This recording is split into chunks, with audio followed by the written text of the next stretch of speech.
Oh yeah. Today my topic is going to be something called psychological innocence, and this can be a really interesting thing to grasp. So my last video was about listening, with the idea of giving you a sense of what it's like, or what it can be like, to simply listen without anything much on your mind. And it can be really nice to do this on a day-to-day basis, eyes open or eyes closed. Our ears and our capacity to hear is designed to keep us connected with what is immediately surrounding us, and that has a really grounding effect when we pay attention to it. So as you're watching this now, or as you're listening to this now, you can just be aware of the subtle sounds of what's actually present right now.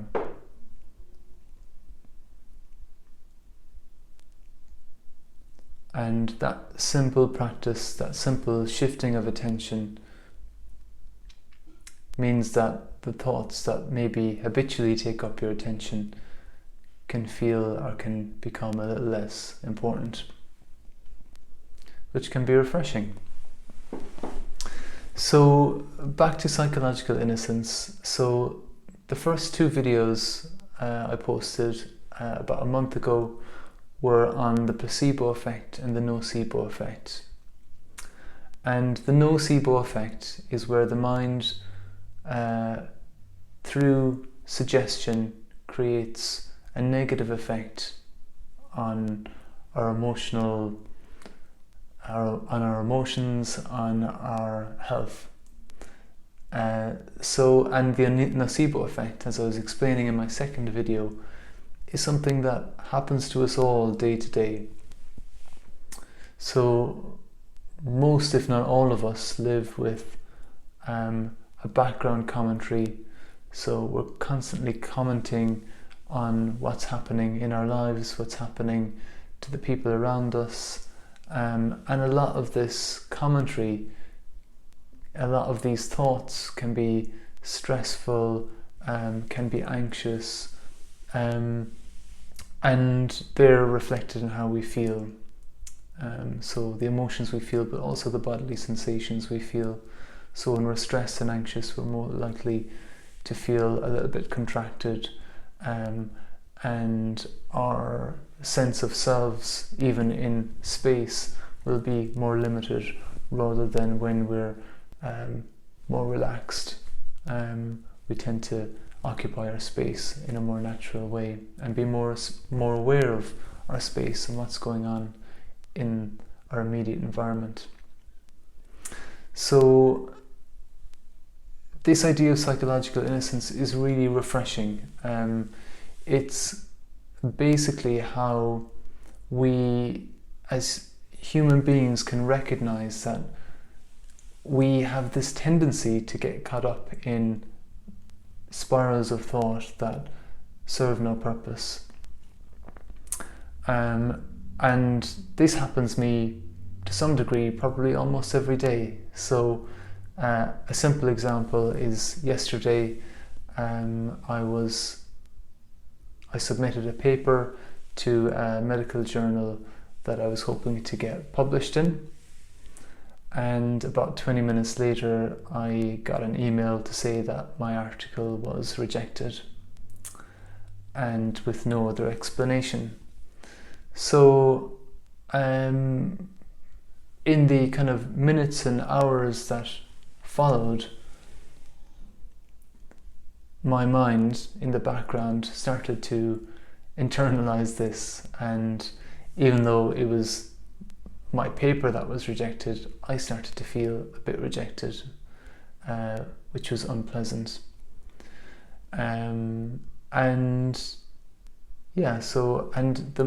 My mind and our minds can go in such different directions. So I am rejected, my paper wasn't good enough, my writing or my ideas aren't good enough, I'm not good enough. So very quickly my thinking became very personalized and very negative, and started to generate a lot of negative and unpleasant emotions. Now later in the day, after I got that email back, I wrote an email to ask, well, is there any improvements or amendments I could make? And later in the day I got an email back to say that they had sent this rejection email by mistake, and actually they'd be delighted to publish my paper.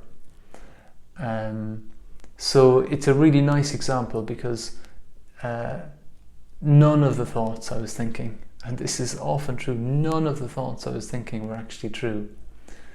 My mind, obviously I had decent reason to think that my paper was rejected, but it turns out it wasn't rejected, and all the kind of stories that I was making up weren't true at all. But you might notice that you or the people around you have a tendency to do this. So we have a tendency to live through an experience that we perhaps don't like, or receive information that we don't like, and then our minds churn it over and over and over. And innocently, without really wanting it to happen, we've soon created a lot of stress and anxiety for ourselves. And I guess the beauty of reflecting upon this for ourselves and how we relate to other people is that we can kind of think about it in a way of, oh my goodness, I did it again.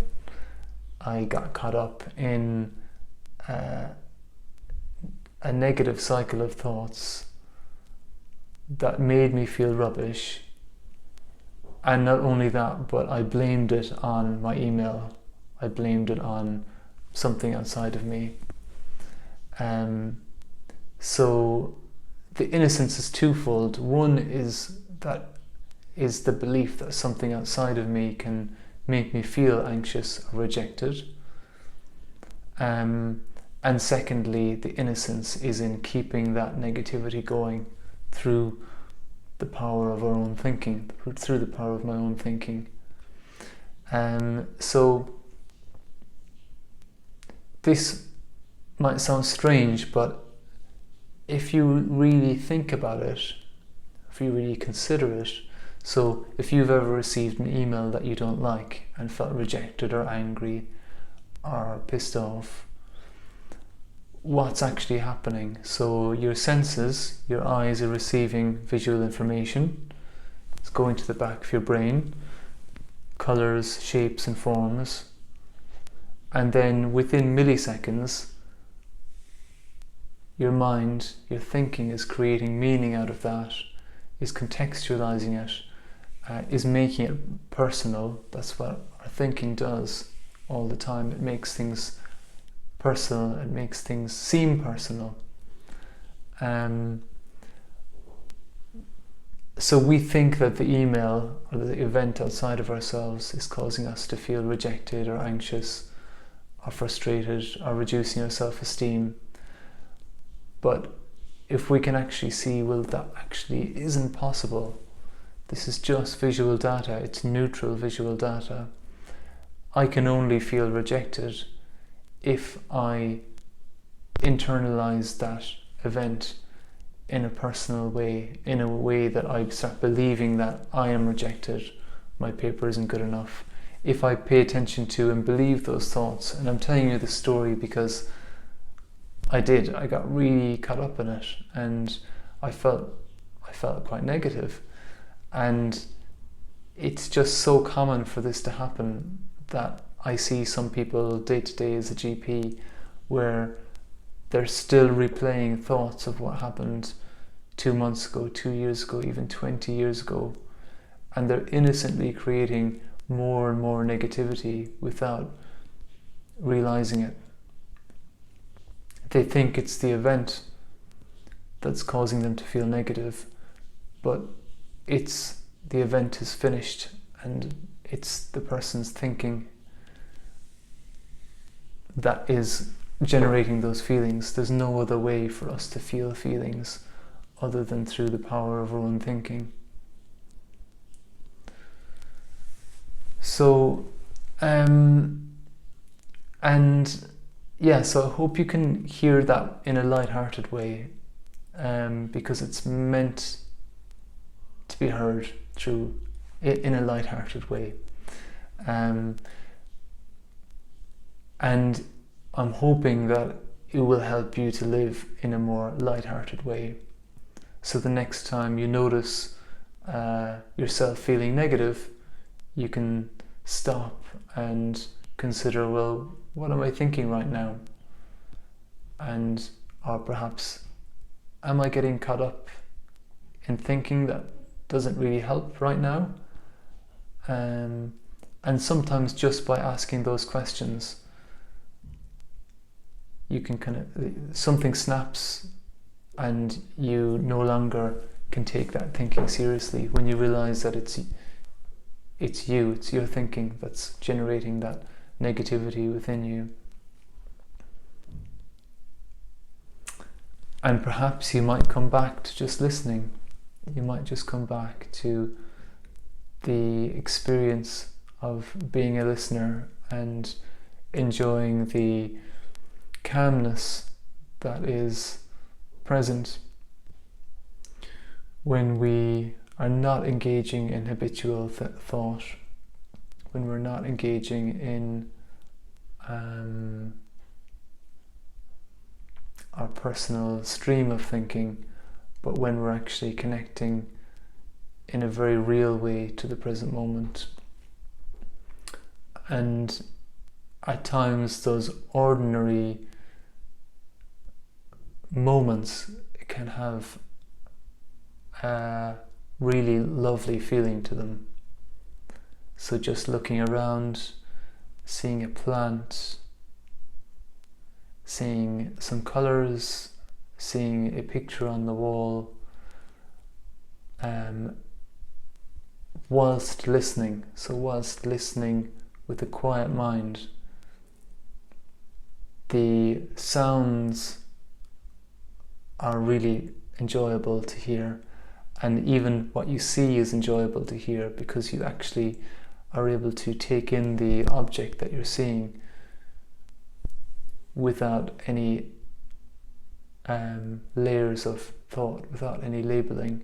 So you get to see the silence or the silent nature of the plant that you're perceiving, and you can connect to the silent life that is dormant within the plant, and that is within you as well.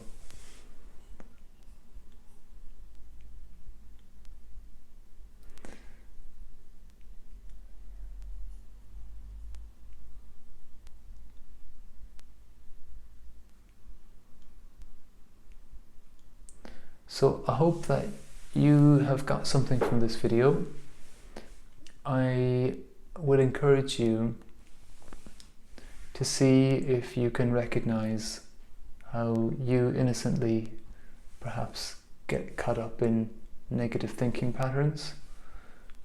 Perhaps you can recognize it in another person, because in my experience there's no one who doesn't get caught up in negative thinking patterns from time to time. It seems to be part of being a human being in the modern world.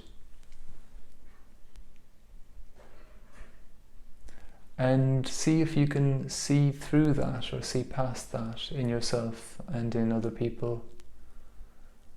And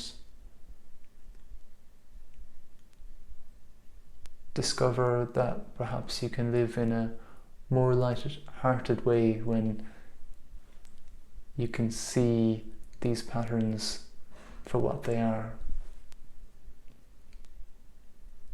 Okay, that's it for now. I hope you got something from this video, and I'd be grateful for any comments. You can leave them in the comments section.